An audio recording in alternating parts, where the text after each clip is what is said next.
Viewers, আজকে এই ভিডিওতে আমি আপনাদের একটি লাইভ প্রুফ দেখাবো। কেন জানেন? গত প্রায় 2 মাস আগে আমি একটি ভিডিও আপলোড করেছিলাম। স্ক্রিনে দেওয়া এই ভিডিওটি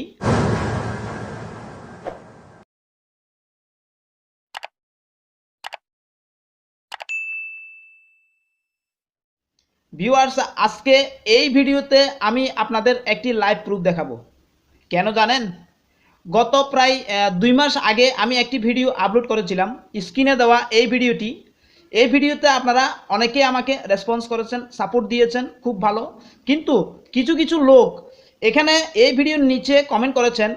তারা বলছেন আমি যেভাবে এই সার্কিটটি তৈরি করেছি, এই সার্কিট দিয়ে নাকি এলইডি বাল্বটি জ্বলবে না। তো আমি তাদেরকে বলছি আজকে আপনারা সম্পূর্ণ ভিডিওটি দেখবেন। আমি আপনাদের যে লাইটটি বানিয়ে আমি এখনও পর্যন্ত জ্বালাচ্ছি সেটি আপনাদের লাইভ প্রুফ দেখাবো। এই ড্রাইভার সার্কিটটি তৈরি করতে আমি কোনো রেজিস্টর ব্যবহার করিনি, তারপরে কিন্তু এলইডি বাল্বটি জ্বলতেছে। তো এখন কথা হচ্ছে, আপনারা যে বলেন যে রেজিস্টর ছাড়া এই সার্কিটটি কাজ করবে না, তো তাহলে আপনারা দেখে নিন আমি কিভাবে এটি জ্বালাচ্ছি। এছাড়া বানানো এলইডি ড্রাইভার সার্কিটটিতে রেজিস্টর লাগালে কিভাবে কাজ করবে এবং রেজিস্টরের মান কম বেশি লাগালে কি হবে সেটিও আমি আপনাদের এই ভিডিওতে সম্পূর্ণ তুলে ধরব। তার আগে চলুন আমি যে ভাল্বটি তৈরি করেছি সেটি এখনও জ্বলতেছে কিনা দেখে আসি, এবং সেটি আমি আপনাদের খুলেও দেখাবো যে আমি যে ক্যাপাসিটর দিয়ে যে সার্কিটটি তৈরি করেছি সেটি আসলে ওই সার্কিট কিনা। তো চলুন আমরা দেখে আসি। তো এই জন্য আমি ব্যাক ক্যামেরাটি অন করে আমি এই ভাল্বটি যেখানে লাগিয়েছি আপনাদের সেখানে নিয়ে যাচ্ছি। দেখুন, আপনারা সরাসরি আপনাদের নিজের চোখে দেখবেন।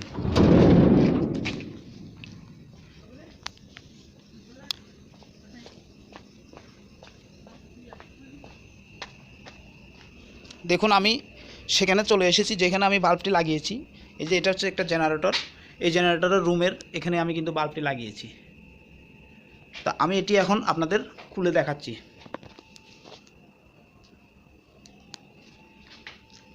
এটা উঠতে একটু কষ্ট হবে।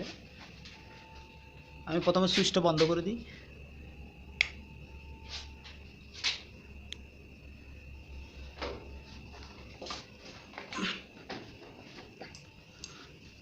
দেখুন, আমি বাল্বটি খুলে নিচ্ছি।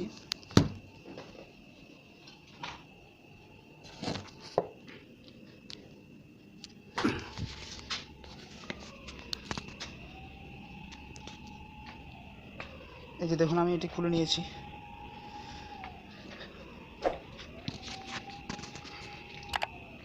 কি ময়লা হয়ে গেছে দেখুন।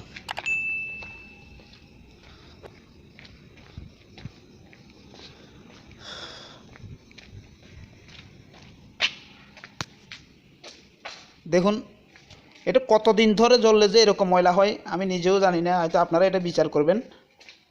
অনেকটা ময়লা হয়ে গেছে।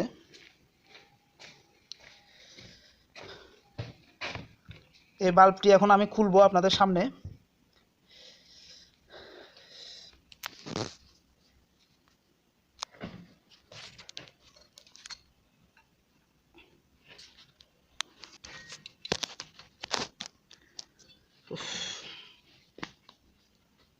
এই অনেকগুলো ময়লা, দেখুন এর ভিতরে কতগুলো পোকা।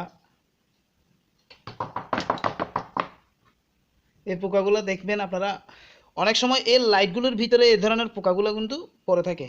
তো অনেক দিন ধরে আসলে এটা জ্বলছিল, তো আপনারা তো অনেকে বিশ্বাস করেন না।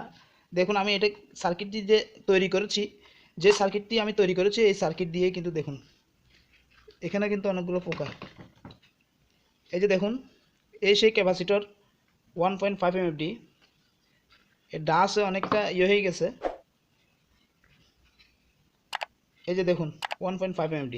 তো এই লাইটটি কিন্তু এখনো পর্যন্ত জ্বলতেছে। এই যে দেখুন, আমি আপনাদের এখানে দেখাচ্ছি।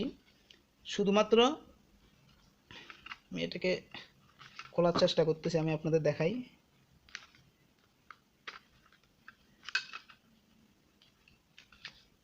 এই যে দেখুন, এখানে আমি কোনো রেজিস্টর লাগাইনি, এখানে শুধুমাত্র এই ক্যাপাসিটরটি লাগিয়েছি। আমি গান দিয়ে লাগিয়েছিলাম, তো গ্লু গান দিয়ে একটু টাইট হয়ে গেছে। এই যে দেখুন, এই যে দেখুন, তাহলে এই লাইটটি এখনও পর্যন্ত জ্বলতেছে। প্রায় 2 মাস আগে এটি আমি কিন্তু বানিয়েছিলাম। তো এটি বানানোর পর আমি একটি ভিডিও দিয়েছিলাম, ওই ভিডিওতে আপনারা কিন্তু অনেক আমাকে সাপোর্ট করেছেন। তো এখন এই যে এখানে আমি যে রেজিস্টরটি লাগাইনি, এই রেজিস্টর ছাড়া আমি যে এই সার্কিটটিতে সাকসেসফুল হয়েছি সেটি আপনারা সবাই লাইভ দেখতে পেলেন। এখন আপনারা যে এখানে রেজিস্টর লাগাতে চাচ্ছেন, এই রেজিস্টর কত মানের লাগাবেন এবং রেজিস্টরের মান কম হলে কি হয় আর বেশি হলে কি হয় সেটি এখন আমি আপনাদের ডায়াগ্রাম দিয়ে বুঝাচ্ছি। ভিউয়ার্স, এটাই হচ্ছে ডায়াগ্রাম। এই ডায়াগ্রামের মধ্যে আপনারা লক্ষ্য করুন, আমি 1.5 এমএমডি ক্যাপাসিটরের মধ্যে কোনো রেজিস্টর লাগাইনি। এখন আপনারা যদি চান এখানে রেজিস্টর লাগাতে পারেন। এই রেজিস্টরটি আপনারা 100K থেকে 1 মেগ পর্যন্ত লাগাতে পারেন। তবে আমি মনে করি আপনারা যত কম মানের রেজিস্টর লাগাতে পারবেন ততই ভালো, কারণ এখানে রেজিস্টর লাগানোর উদ্দেশ্য হচ্ছে এই ক্যাপাসিটরকে ডিসচার্জ করা। আর যত কম মানের রেজিস্টর লাগাতে পারবেন ততই তাড়াতাড়ি এই ক্যাপাসিটরটি ডিসচার্জ হবে। এছাড়া যত মান বেশি লাগাতে থাকবেন ততই আপনার ক্যাপাসিটরটি আস্তে আস্তে ডিসচার্জ হবে, তবে সম্পূর্ণ ডিসচার্জ হবেই। এখানে রেজিস্টর লাগানোর ক্ষেত্রে অবশ্যই আপনারা একটা বিষয় খেয়াল রাখতে হবে। রেজিস্টর যত কম মানের লাগাতে যাবেন তখন আপনাকে রেজিস্টরের দিকে খেয়াল রাখতে হবে যাতে গরম না হয়। যদি গরম হয়ে যায় তাহলে ওই মানের রেজিস্টর থেকে উপরে, অর্থাৎ আপনি যদি 100K রেজিস্টর লাগান সেক্ষেত্রে আপনাকে 100K উপরে 120 বা 50 এই ধরনের রেজিস্টর লাগাতে হবে। তারপর দেখবেন ওই মানের রেজিস্টরটি গরম হচ্ছে কিনা। যদি গরম না হয় তাহলে ওইটাই ফিক্স করে দিবেন। এভাবে আপনারা কম মানের রেজিস্টর চুজ করতে পারবেন। তো ভিউয়ার্স, এই ছিল আজকের ভিডিওটি ভালো লেগে থাকলে অবশ্যই ভিডিওতে একটি লাইক দিবেন। দেখা হবে আগামী ভিডিওতে। ততক্ষণ পর্যন্ত ভালো থাকুন, সুস্থ থাকুন। ধন্যবাদ।